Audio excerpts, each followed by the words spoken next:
Assalamualaikum warahmatullahi wabarakatuh. Perkenalkan nama saya Debbie Citra Dewi. Saya adalah mahasiswa teknologi pangan dengan NIM 0505090032 UPBJJ Banda Aceh. Akan mencoba memaparkan presentasi terkait laporan usaha Popcorn Yummy dengan tagline renyahnya bikin happy.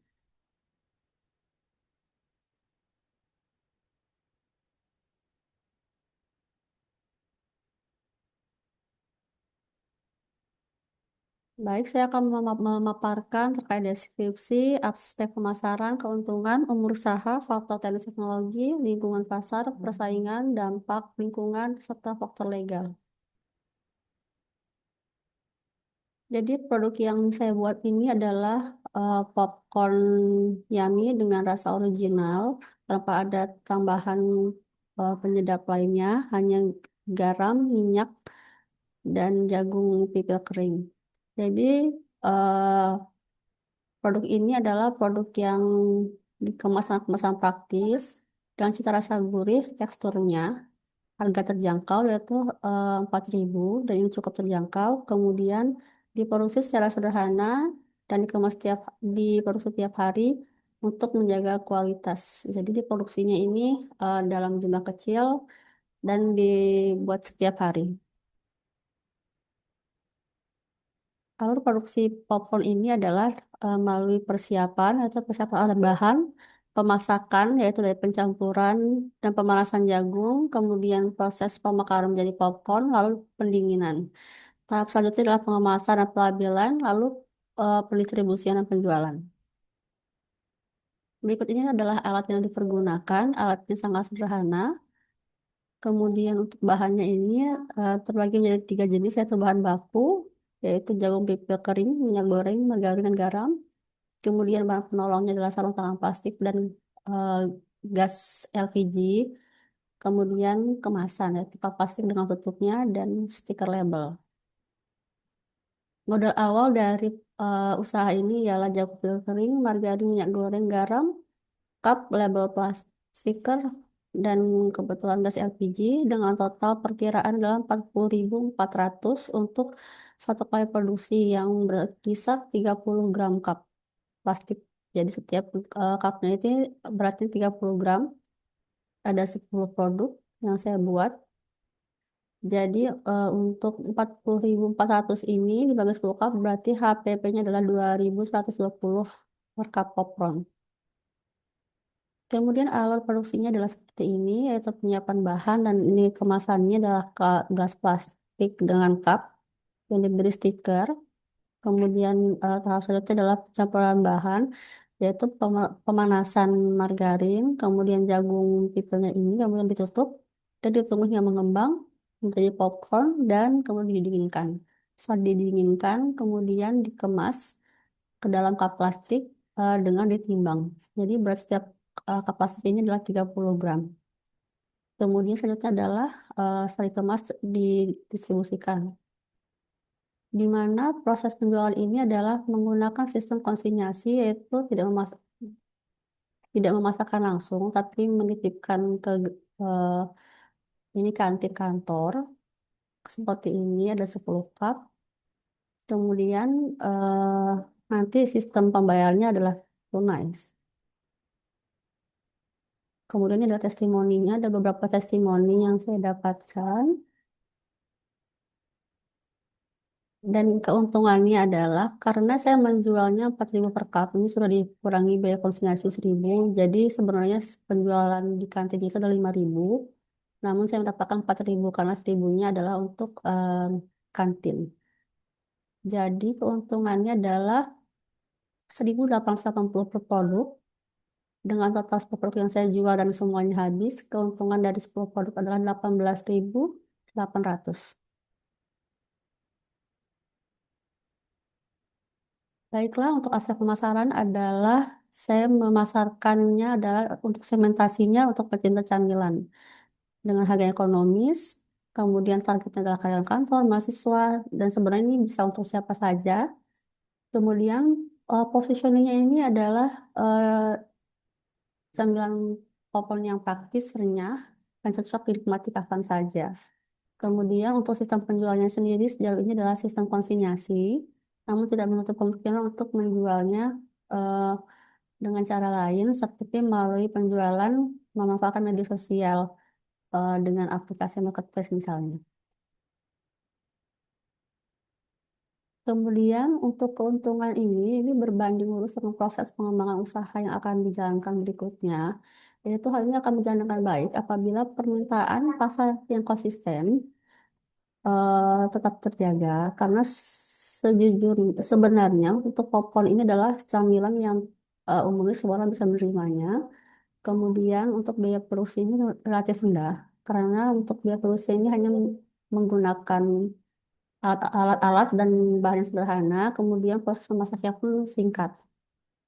Kemudian potensi pasar yang luas karena ini bisa dipasarkan ke masyarakat luas. Kemudian untuk penyalurannya ini bisa apabila menggunakan sistem konsinyasi ini bisa dijual di minimarket atau kedai kopi dan kantin-kantin atau misalnya menjualkan langsung apabila ada event acara seperti misalnya acara Car Free Day.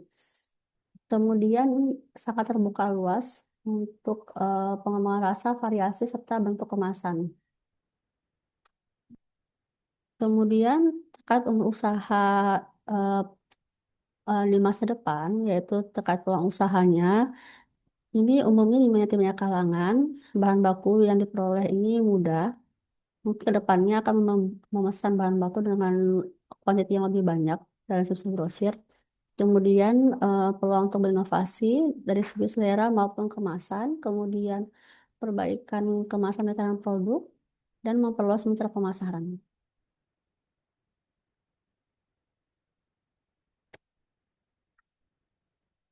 Kemudian untuk rencana pengembangan teknis dan teknologinya adalah terdapat empat hal yang bisa dikembangkan, yakni dari pengelolaan bahan baku, produksi, teknologi pengemasan, serta penjualan dan pemasaran. Untuk bahan baku ini tentunya pemesanan dari pemasok yang terpercaya diutamakan dan membeli dalam jumlah grosir.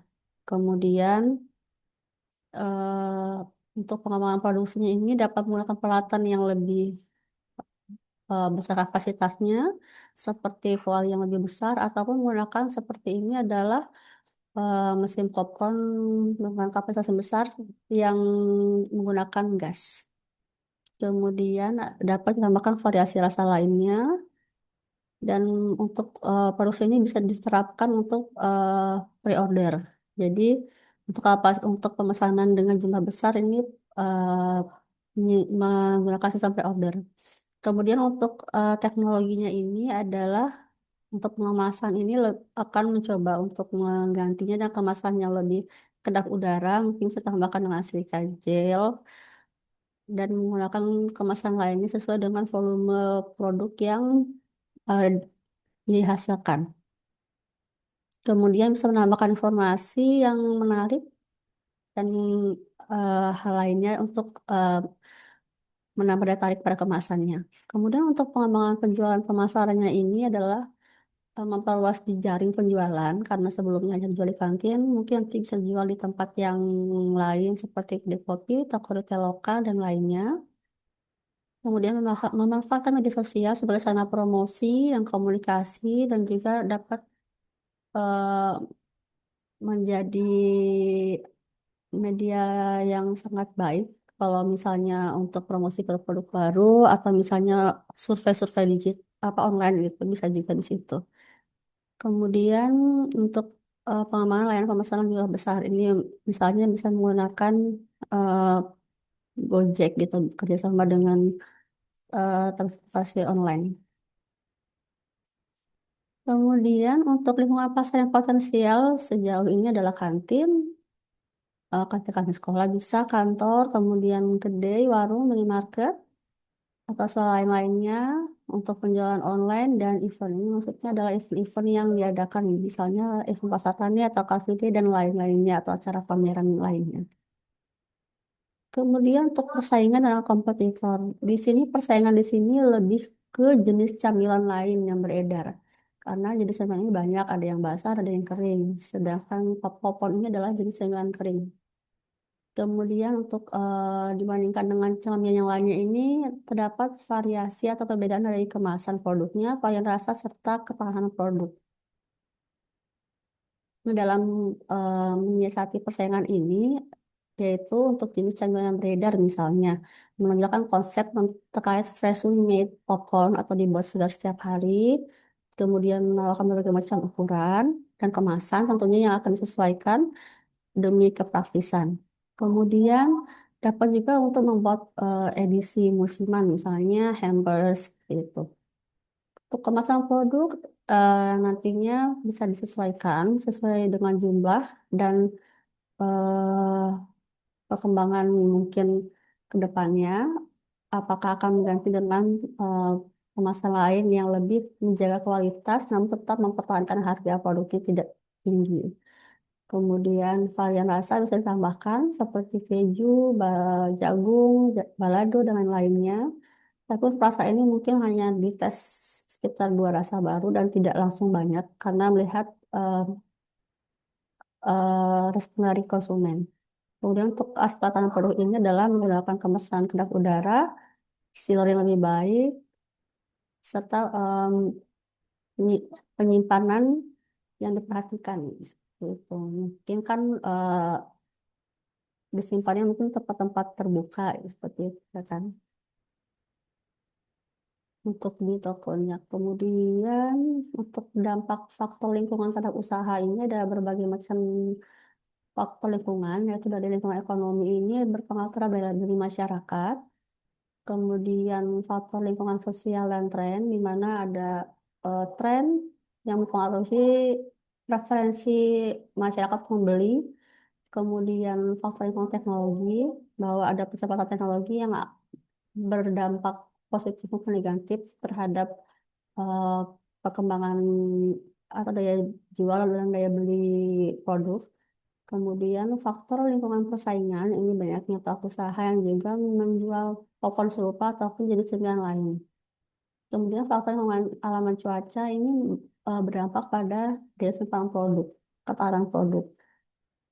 Dalam menangani atau menanggapi dampak lingkungan tersebut, seperti dalam faktor lingkungan ekonomi, kita membeli bahan baku dalam jumlah yang besar dengan tujuan untuk mendapatkan modal apa untuk mendapatkan harga beli yang lebih kecil, dengan tentunya ditunjang dengan penyimpanan yang baik agar kualitas produk tetap terjaga.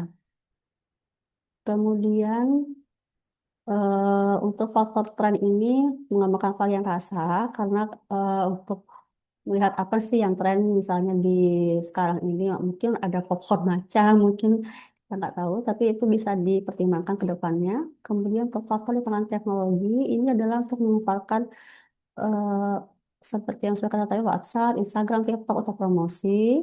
Kemudian kita dapat menggunakan misalnya digitalisasi dalam hal pencatatan penjualan produk karena sejauh ini masih dalam sistem manual, belum tersistem. Kemudian untuk faktor lingkungan persaingan ini adalah seperti yang boleh dilakukan yaitu menjaga kualitas produk, menjaga kerenyahannya, kemudian melakukan variasi rasa, dan mungkin ada banding lainnya.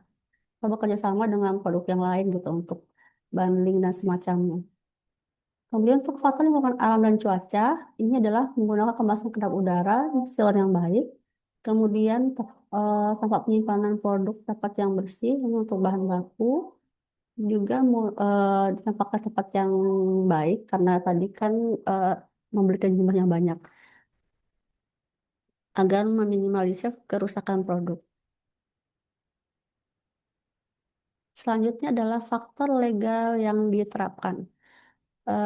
Faktor legal ini terkait produk dan administrasi untuk produknya ini adalah terus menggunakan peralatan bahan dan kemasan yang aman dan yang sesuai persyaratan untuk pangan, kemudian menjaga sanitasi higienis dan menentukan label produk yang sesuai ketentuan.